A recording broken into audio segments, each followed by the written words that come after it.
I'm pleased to say I'm joined by the newly crowned World Grand Prix champion, Luke Humphries. Thanks for the time, Luke. How are you doing? Yeah, doing really well. It's been obviously a mad few days for me, but I'm doing really well. Glad to hear. Yeah, we're talking only a few days on from Sunday night in Leicester, where you became a major champion in the PDC, winning the World Grand Prix. What have these last few days been like as a major champion? Yeah, it's been quite crazy actually. Obviously, I didn't really realise all the commitments that come with after being a major champion, but it's been, like I said, it's been quite a few crazy days. Obviously, it was my son's birthday on Monday, straight after the final, so that was a whole day full of celebrating his day, and all the family was around and stuff. So it was quite fitting actually. Obviously, everyone got to come around and see the trophy and stuff like that. And then obviously Tuesday was a kind of a rest day, but being a dad, you don't really get much rest. So still things to do. And then obviously today I've done all my media commitments. And I don't really think the whole scenario is sort of sunk in yet, but I'm sure it will very soon. Well, let's take you back to Sunday night, because there's been a lot of new major winners in the PDC over the last couple of years, and we had the pleasure of chatting to the one just before you, Andrew Gilding, only a few days after he won the UK Open. It was a Sunday night in Minehead, not much going on, and his celebration, he told us, was going to the car to grab a pot noodle. So how did your Sunday night in Leicester compare? That's the most Andrew Gilding thing I've ever heard. Obviously I went to the bar. One of my sponsors bought a bottle of champagne, and we toasted. Obviously, just had a quick drink, and then it was straight back home to me that night. I didn't really get to celebrate it as much as obviously you probably would want to for your first one. But like I said, I have other commitments. I'm a family man, and it's my son's birthday, so I didn't really want to stay up too late and not be up early for his celebrations. And what better ways, what better present to give him than the trophy? That was more than enough for me to celebrate actually winning rather than the after party part.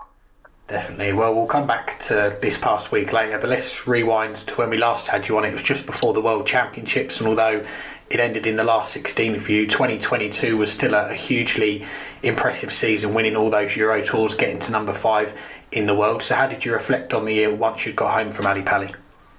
Well, I looked back at it and thought, I wasn't too well at the Worlds, but that's just one of them things. It can't be an excuse. It just didn't happen for me. I still made the last 16, which is isn't too bad considering the circumstances I was under. But I just didn't let it bother me at the end of the day. That the world is what it is. Sometimes it goes well there, sometimes it don't for me. Upon reflection of the whole year, I thought I made massive strides in my career. Making my first stage title in Munich, and then obviously backing that up with another 3, which I never even dreamed of. I was hoping to sort of maybe pick my first one up if I could. That was my goal at the start of 2022, and then to go on and pick 4 up, and then I think I won 1 Pro Tour title as well, 1 or 2. I thought looking back on it, I'd cut the major semi-finals as well. So looking back, I thought it was a successful season. Got myself up to world number 5, and it set the foundations for this year. So, to improve on it. Obviously I'd done quite well, but I thought there's always room for improvement. You can always find ways of improving things, and I found a way to do it this year as well. Yeah, you certainly did, and you didn't have much of a break between Ali Pali and the start of this year, getting back into action. You were off on the World Series to Bahrain. You've also played Madison Square Garden as well, a few other World Series events. So what have those experiences been like, getting to go to new countries to play darts? They were fantastic experiences. Obviously these are places that are, maybe except for New York, these are sort of places I've been that I probably would never get to go to, if it weren't for darts. Bahrain was a great experience. The food over there was amazing.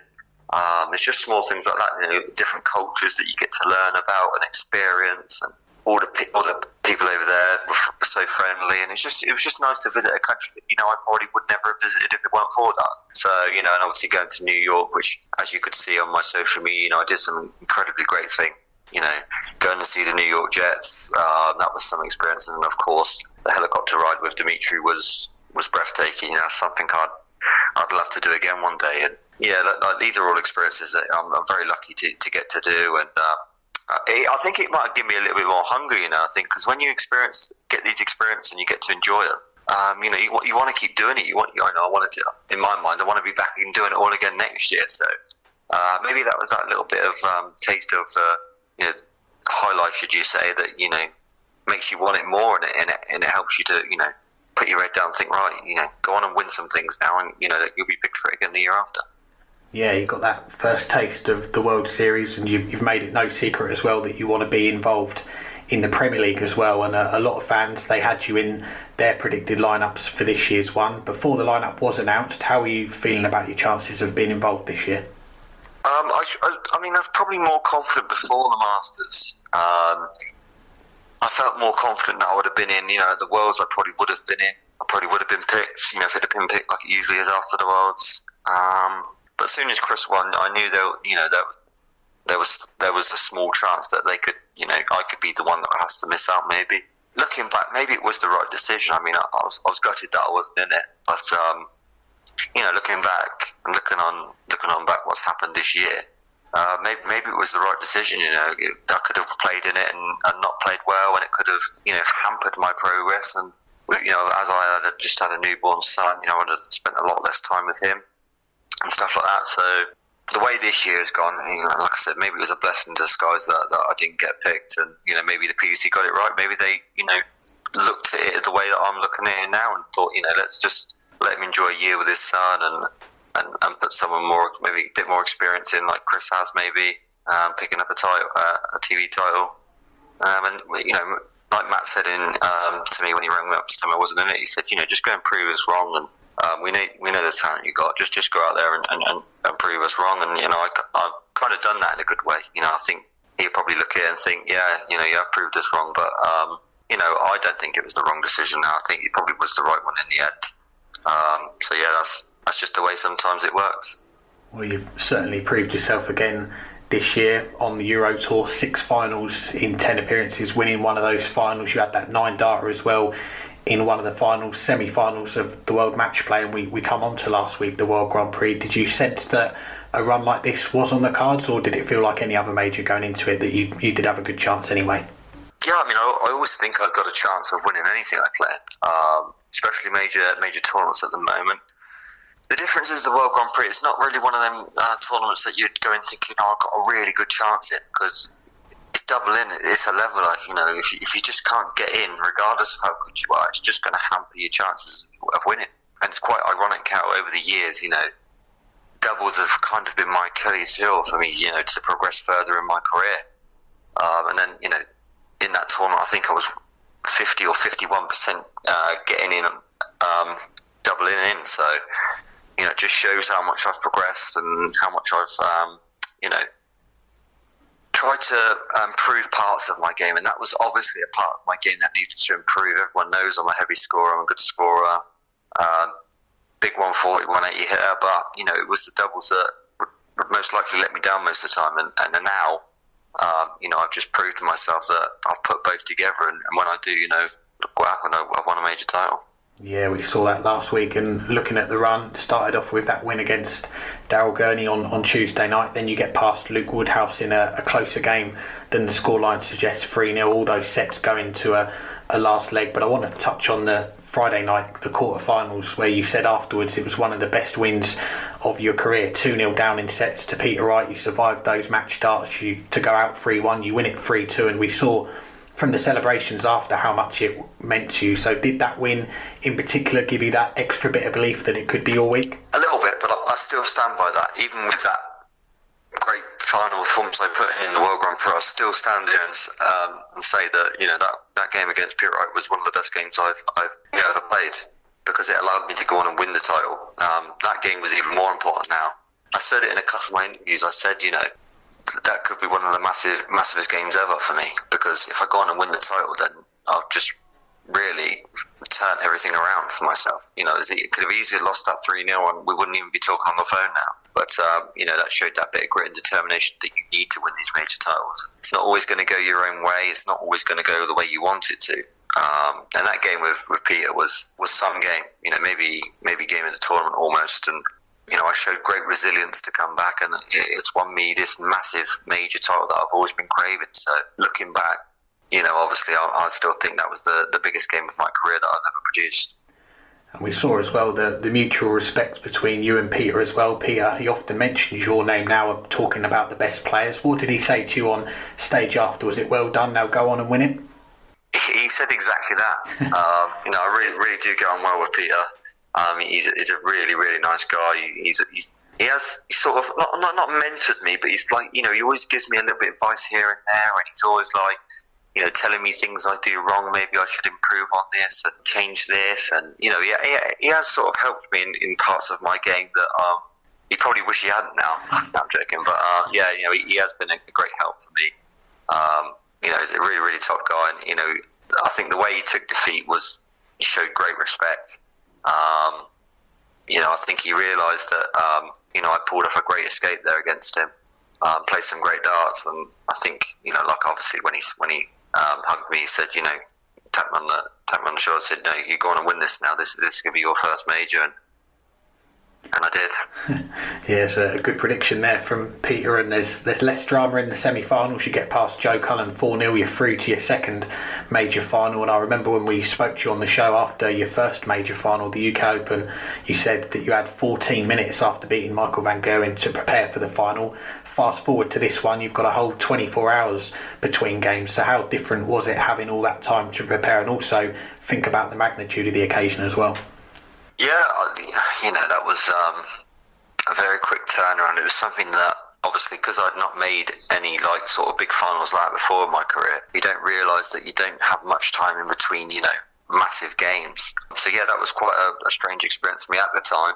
But obviously I've improved on that over the last couple of years. On the European tours, 3 or 4 games in one day, isn't it? So I've combated that now already. But I think it's only the third major.